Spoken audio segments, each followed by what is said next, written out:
Hi there, my name is Monica and I'm a beauty and skincare enthusiast and amateur. I also love YouTube and I consume a lot of content, beauty, skincare, lifestyle. So I thought I'd try my hand at making some. This video, by the title I'm sure you could tell, is going to be all about my skincare favorites. So these are products that just go to. I would purchase them in a heartbeat if I ran out.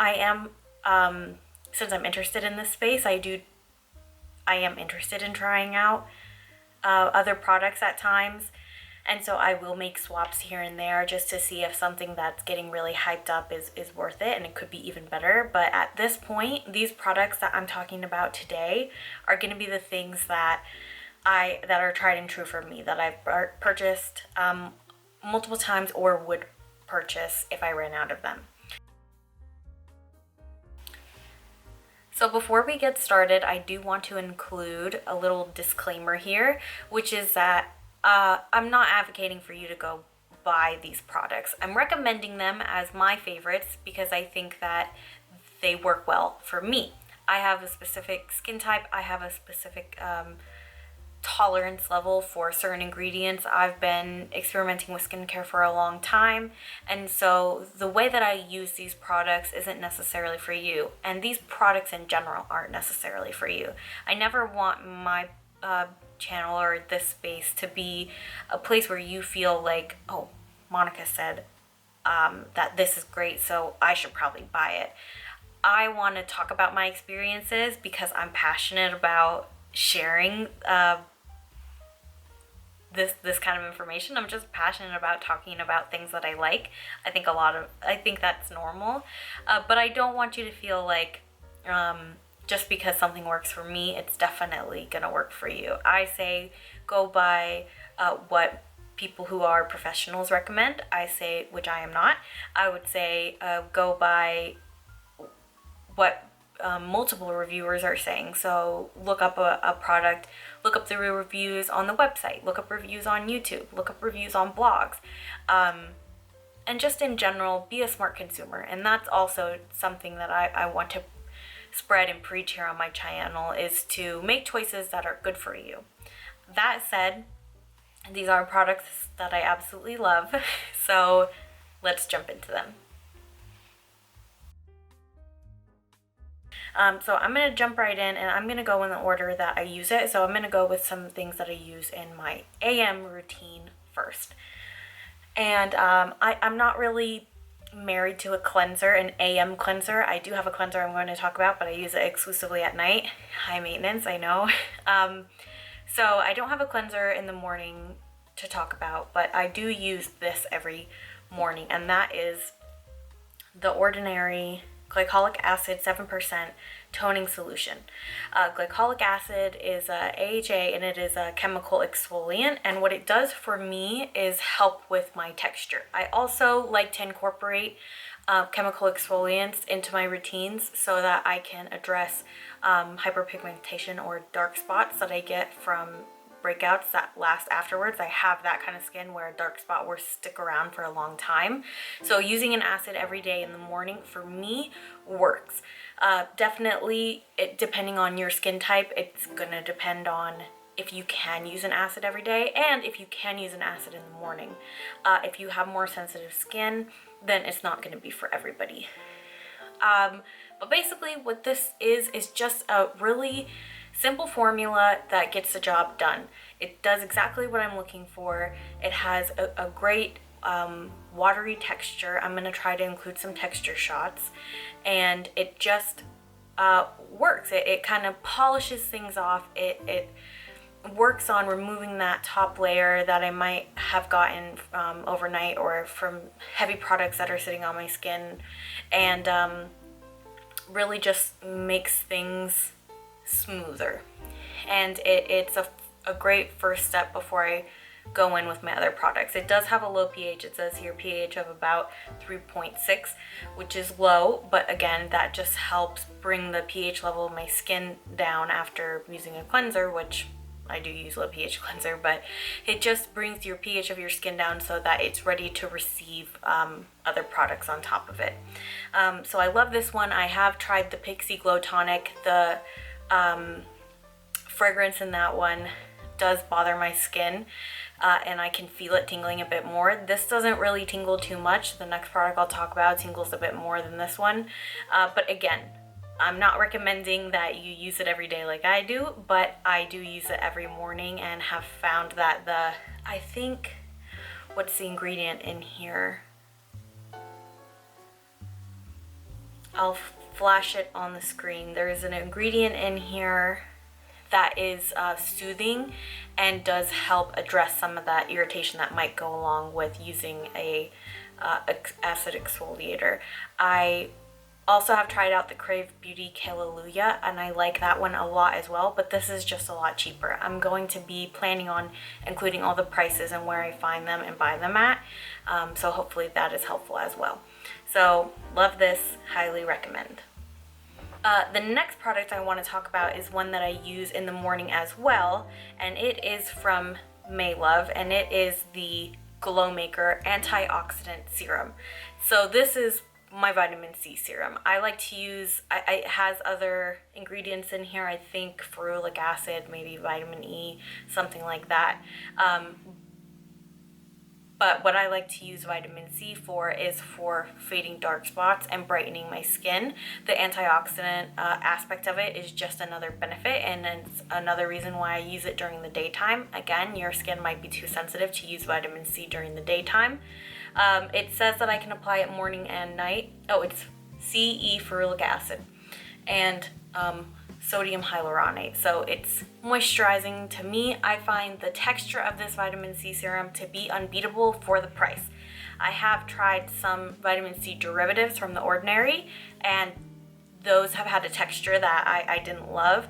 And I also have tried the Paula's Choice Vitamin C Booster, and that one I found a little bit more irritating. Again, that is a booster, so it's just kind of more like a more straightforward vitamin C, and I just didn't find that it was doing anything extra for my skin that this doesn't, and it was about $20 more expensive. So this is my third one of these. I think they make them in small batches. Vitamin C is notorious for turning, for oxidizing, and turning that orange color. So I do try to use this one consistently and liberally so that it doesn't, go bad on me when it oxidizes. It just might affect the efficacy of it. It doesn't hurt you if you're using it that way. So I love this, and it is a go-to in my routine. Okay, and moving on to the last product, which is another product that I use in the morning, is this. It is the CeraVe Moisturizer Facial Moisturizing Lotion in the PM. They do have an AM. I don't use that one. That one has sunscreen. I prefer to use a sunscreen separately. So I put on a moisturizer and then I put a sunscreen on top of it. This moisturizer is the one that I put on. I have not strayed from this. This is probably my 6th or 7th bottle of this moisturizer. Again, hopefully in some close-up shots here you can see that it is kind of more gel-like, and it's a really nice balance between being a lotion consistency and being a gel-like vehicle, which means that for my skin, it kind of sinks in just enough without sinking into the point that it feels like I didn't put anything on. I do have drier to normal skin, and I have especially dry patches on my skin, so I find that this is just moisturizing enough without being too heavy, but not so light that, again, it feels like I didn't do anything and I might as well not have put anything on, or that I need to put on another layer. So this does it all. It also has ceramides, niacinamide, and hyaluronic acid. Those are all buzzword ingredients that do great things for your skin barrier and are worth, I think, the higher price tag. Since it's a drugstore moisturizer, it's a bit more expensive than something maybe from Simple brand or something like that. But I just find that for the consistency and for the ingredients, just so you know, it's also fragrance free. doesn't always bother everybody, but to me, I try to avoid it where I can. It's just great, and I highly recommend it. I would use it in the morning and the nighttime. In the nighttime, I do experiment with using something a little bit more heavy, but it's perfect for, I think, morning and night, even though it says just PM. Okay, now I want to switch to some products that are part of my nighttime routine, and these are all things that, again, I don't use in the morning, but I use them at night. The first thing I want to talk about is the first step in my, well, that's not quite true. It is part of my cleansing step. So not really the first step, but it is the cleanser that I use if I have removed all of my makeup. Usually I'll use a balm or an oil cleanser to remove my makeup or my sunscreen, and this is what I go in with as my second step cleanser. This is the CeraVe Renewing SA Cleanser, and it has salicylic acid. That's what the SA is. The way that I use this is that I wet my face, I lather up the cleanser on it, and then I do something like brush my teeth, floss, something like that. So that it's sitting on my skin for a couple of minutes before I wash it off. And that's because I don't want to, wet my skin, lather it up, and then rinse it completely off, because then the salicylic acid that's in here isn't really doing much. That's why I don't like to overpay for cleansers, because they're just sitting on your skin for a short period of time. This one is a bit more expensive than the average drugstore cleanser. Again, it does have other things like ceramides, but I think that salicylic acid really is a special ingredient that, as long as you're using it the right way, which is the way that I recommend using it, the right way, it's gonna sit on your skin and kind of get into your pores and clean it out. That's what salicylic acid is supposed to do. It's supposed to be good at getting in those pores and cleaning them out, and be, an acne fighting ingredient in that way. So it's salicylic acid is a BHA, so it is a chemical exfoliant. I don't find this irritating at all, but again, I'm washing it off after a period of time. So I love using this. Once I, get towards the bottom here, I always buy another. You can see this one is pretty full. I just finished one up, and I don't really experiment with cleansers because I don't feel the need to as far as my nighttime cleanser goes. This is awesome, and I highly recommend. Okay, and I should have mentioned that cleanser I don't find overstripping at all, but sometimes I do find that I have overstripped my skin with other steps, whether it's because I had to really go in to remove my makeup or whatever. Maybe it's like harsh environment, extra cold, extra hot, and what have you. I will need sometimes a little something extra on top of just using a thicker nighttime moisturizer, and that is where this Great Barrier Relief from Krave Beauty, is it Krave Beauty? I think so. That's where this comes in. And this is described as a skin barrier repairing serum. It has tamanu oil, safflower oil, rosehip oil, vitamin B3, ceramides, other things that I can't pronounce. It's called a serum, but really I find it to be lotiony. Sometimes, and for you, depending on your skin type, you might not need anything on top of this. I do like to use something on top of it. I do find that it sinks in pretty well, but really what it is just like a nice hug of some beneficial oils and some beneficial ingredients to really just, relieve my skin barrier, whatever I might have done to it that had overstripped it. I find this to be really good. I want to put a disclaimer in here that I haven't tried anything similar to this, but I would repurchase this. The next one that I have ready to go, because I've used a little more than half of this up, is the Stracha Gold. Not sure what it's called. I'll put it on the screen since I'm totally blanking. But I am going to try another kind of skin barrier repair serum product. So I can't say that this is like a holy grail, but I do highly recommend it, and it is a favorite in my routine, and I do find that it does what it advertises. And so for that reason, I would say it's a favorite and it's a go-to, and I do recommend it. Okay, now I want to transition to some extra products. These aren't products that I use nightly or anything, but they are just workhorse awesome products that I find really do the trick, whatever the trick is that I'm trying to get it to do. So let me explain further by bringing in this Bioderma. It is a micellar water. This is the Sensibio H20. This is the only one I've tried. This is totally new to my collection. I've used it for about 2 weeks now whenever I need to use it.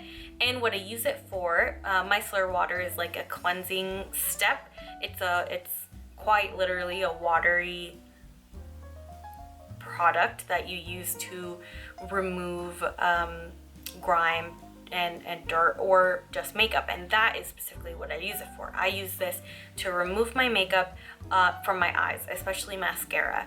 I like to use an oil cleanser to remove, like I mentioned earlier, my makeup or my sunscreen, but around my eyes I have yet to find a balm or oil cleanser that doesn't sting them.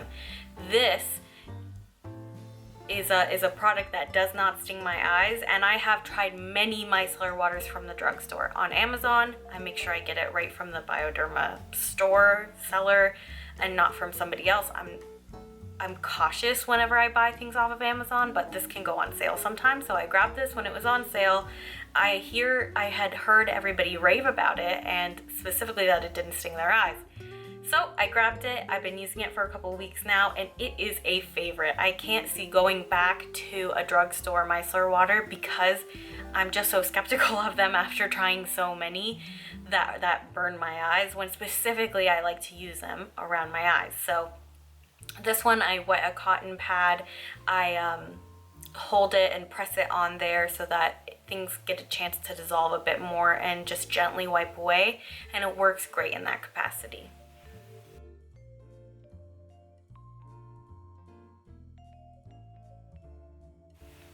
Okay, and the last thing that I want to mention is this spot treatment, and this is a benzoyl peroxide spot treatment. This is from the brand Acne Free, and it is the Terminator 10. I like to tackle my skin issues using ingredients recommended by dermatologists, and this one definitely is. Benzoyl peroxide, 10%, any percentage I think above like 4 or 5 probably does the trick. But this one specifically has some sort of like low molecular weight or something like that that's supposed to penetrate the pimple and dry things up a little bit more effectively. Not sure if that's true, but I have tried out some different brands of spot treatments, and this is the one that I've decided to go back to. This is my 3rd one of these. It is quite full. And this I just find just does the trick whenever I have a spot, whether it's deeper, which I do get cystic acne hormonally on my chin, or whether it's kind of on the surface. It does do the trick to sort of dry things up and speed up the process of that spot going through its process and going away eventually. So I highly recommend this. But benzoyl peroxide as an ingredient in general is just something that I do enjoy using as a spot treatment. Okay, and that's gonna wrap us up. Thanks so much for taking the time to watch this if you made it to the end. I really appreciate you spending your time with me. I get super excited and passionate when I'm talking about skincare, makeup, things that I like, because that's just one of my favorite things. So thank you again. If you have any constructive criticism, please feel free to leave it below, along with subscribing and liking and sharing all the things. I hope that you have a great day, and I hope that I see you in another video soon.